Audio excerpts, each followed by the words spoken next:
Hello everyone and welcome back to my channel. If this is your first time, then welcome. My name is Sharon, and on Sharon Plans I predominantly talk about budget and planning related videos, which is what I'm going to do today.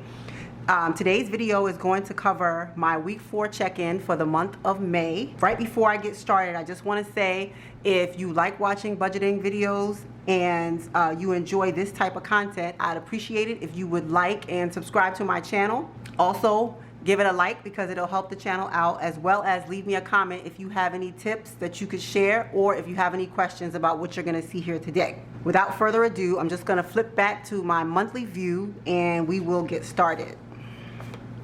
This is my monthly view where I track my expenses, and this is just a legend which I ordered from Erin Condren, and it's just a compliment card where I have added some expense tracking stickers to specify each color for the categories that I check in for on a weekly basis. And week 4 is going to go from the 24th to the 31st, and I am taping this video today on the 31st because I know that I'm not going to have any other expenses. I have my expense tracking stickers already written out, so we can lay those down.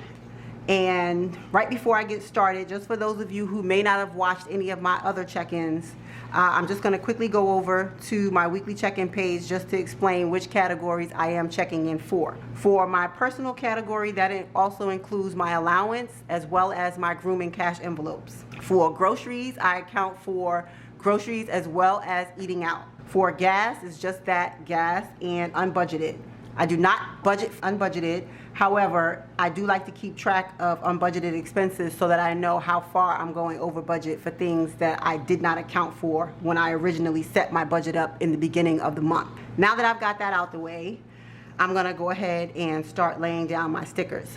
So this is just a micro happy planner, which I know a lot of people use to keep track. It's been a lifesaver for me because when I'm on the go and I can't update my planner on a daily basis, this helps out a great deal when it's time to do my weekly check-in. Starting off with my personal category, on the 28th, we went to Chick-fil-A, and if you've watched some of my other videos, you will know that we did not have any funds left in our eating out cash envelopes. So I used my allowance to buy Chick-fil-A, and that was $20 on the 28th. And then on the 29th, we were out and about with the fam and we went to Chick-fil-A again. Yes, if you haven't watched my videos, we do love Chick-fil-A and we frequent Chick-fil-A quite often. So on the 30th, we went out for breakfast and we stopped at Starbucks, so I'm gonna lay that down. The way they got me is they gave me a free birthday drink, and once I got there, everybody in the car wanted something, and so that's how that turned out. But no regrets, no regrets.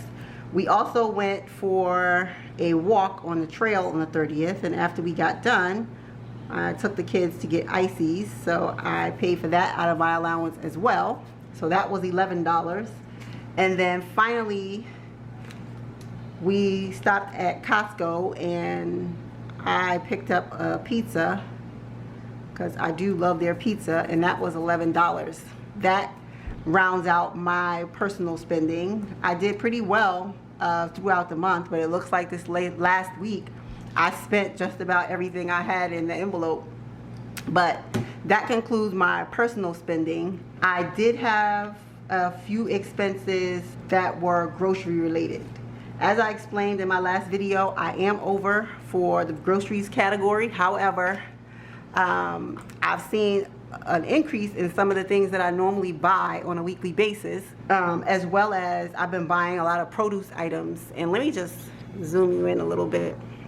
I've been seeing an increase in some of the produce items that I've been purchasing, so that's accounted for some of the increase in my grocery bill as well. On the 24th, I went to Walmart to pick up some tortillas and gum. So that was $15. And then on the 30th, I also went to Giant just to pick up a couple of produce items because I really do love their produce. And that was $28. That was all of my spending for week 4. I didn't have any gas purchases and I didn't have anything that was unbudgeted. with that, I'm gonna just flip back to my weekly check-in, and let me just get my phone so that I can add up these expenses. So starting with personal, on the 28th, I spent $20. On the 29th, I spent $28. And then on the 30th, I had $11 at Costco. I had $11 at Rita's. And then I had $25 at Chick-fil-A. So that's a total of $95 for my personal.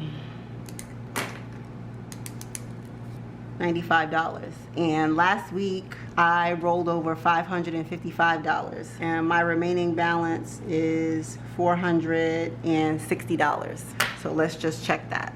So for my allowance cash envelope, I have $10 remaining, and I'm just gonna roll this over for the next month.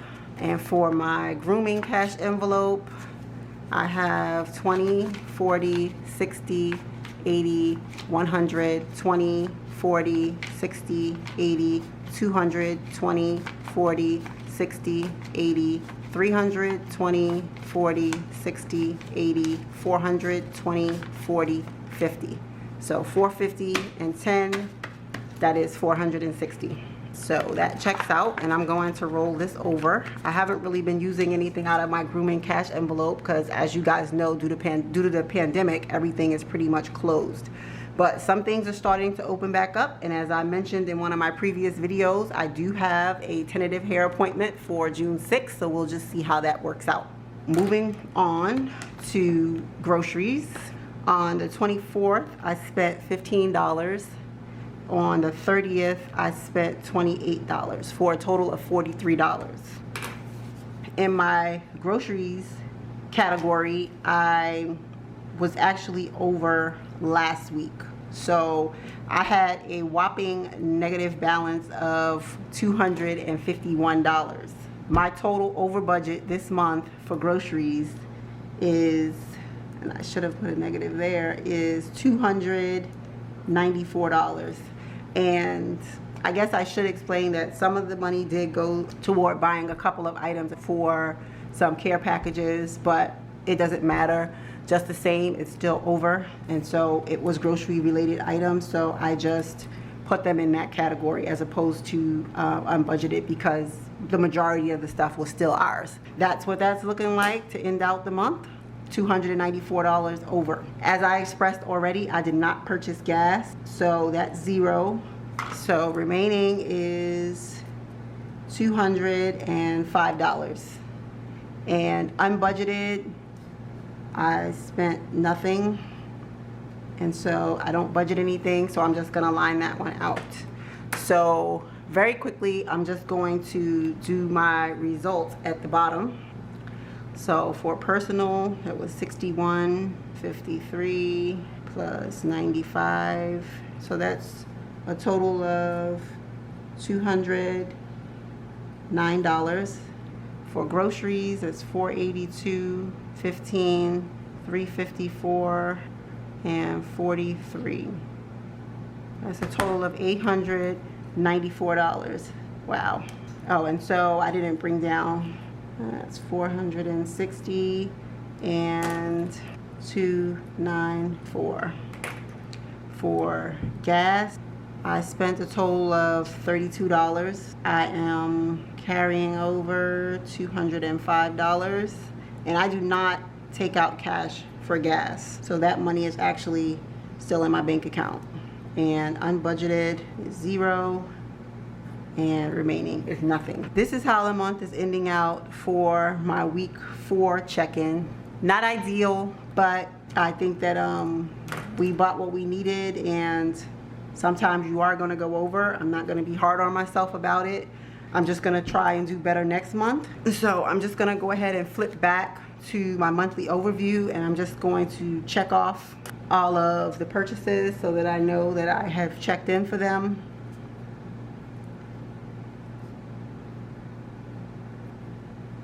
And I'm going to also check off my life insurance because it actually did come out. I might have mentioned this in one of my previous videos, but I would just encourage everyone, if you do not have life insurance and you have people in your life that count on you financially, it's definitely something that you need to look into.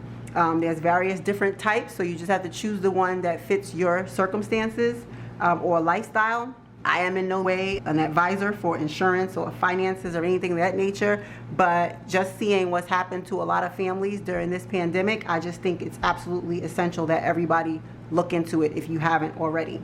So I'm gonna stop rambling right there. So next, what I want to do is flip back to my sinking funds, because I did have a couple of transactions, and what I did was I combined them. So I did have a transaction for clothing, so that took my clothing amount up to $110. So I did actually add that, and I, instead of writing another line, I just went ahead and added the dates in here, added the item description over here, and just increased the amount that was already there. So that's all I have for my sinking funds. So next, I'm gonna go back to choose the number for week 21 for my 52-week challenge. So for those of you who, this is the first video, I'm doing a 52-week challenge, and during my weekly check-ins, I choose a number at random out of this jar, and whatever number I choose, that's what I put down and put away for this particular week. I do one pull for each weekly check-in, and then I add that total number at the end of the month. So I just keep the numbers that I previously pulled in this bag. I keep the numbers in this jar, and then I just give them a little shake. And I'm gonna go ahead and open it up and choose the number for week 21. And this number is 49. So I've chosen the number 49. So what I'm going to do is highlight 49 on my chart so that I know that number has already been pulled.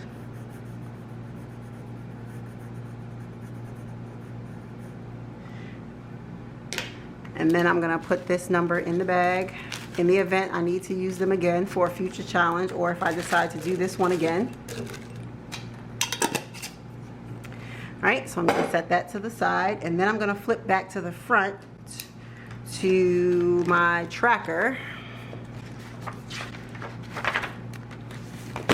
for the month of May. And so I'm going to add here 49, and then I'm just going to add up the total for this month. So for week 18 I chose 25, 19 was 36, week 20 was 30, and week 21 was 49. So a total of $140 for the month of May is what I'll be adding to my 52-week challenge. So I actually have money in my bank envelope, which is where I put any kind of funds that I might need to take out for things that I purchased off my credit card. So what I'm going to do is just go in this folder here, and I'm just going to take out $140. Okay, and so I have here 20, 40, 60, 80, 100, 20, 40. Okay, I keep my 52-week savings inside this little cash shadow box, which I got from the dollar store a couple of years ago. What I do in my spread here is I keep track of what I had at the end of each month. And so let me just jot down here. The month total for May is $140. At the end of April, we had a grand total of $269. So I'm just going to count that to make sure that that's accurate. So that's 20, 40, 60, 80, 100, 20, 40, 60, 80, 200, 20, 40, 50, 55, 60, 65, 66, 67, 68, 69. So that's on target. And I'm going to add in the $140. So let's just add that up. That is 140 plus 269, and that equals $409. So we're just going to count that out. It's 20, 40, 60, 80, 100, 20, 40, 60, 80, 200, 20, 40, 60, 80, 300, 20, 40, 60, 80, 90, 95, 400, 5, 6, 7, 8, 9. So we currently have $409 put away in our 52-week challenge. And I have to honestly admit, I didn't think that this would be moving as quickly, but I am drawing some of the higher numbers, and I'm not mad about it. I think that's a good thing. So our grand total for the end of May is $409. So we're moving into June, and as we go into June, we'll start choosing for week 22 and do the same thing all over again. Okay? That's all I have for you for this video. And so, like I said in the beginning, if you like the content, please like and subscribe and leave me a comment down below. I hope that everyone is safe and doing well, and I appreciate you sticking it out with me on my channel, and I hope to see you back for the next one. Bye for now.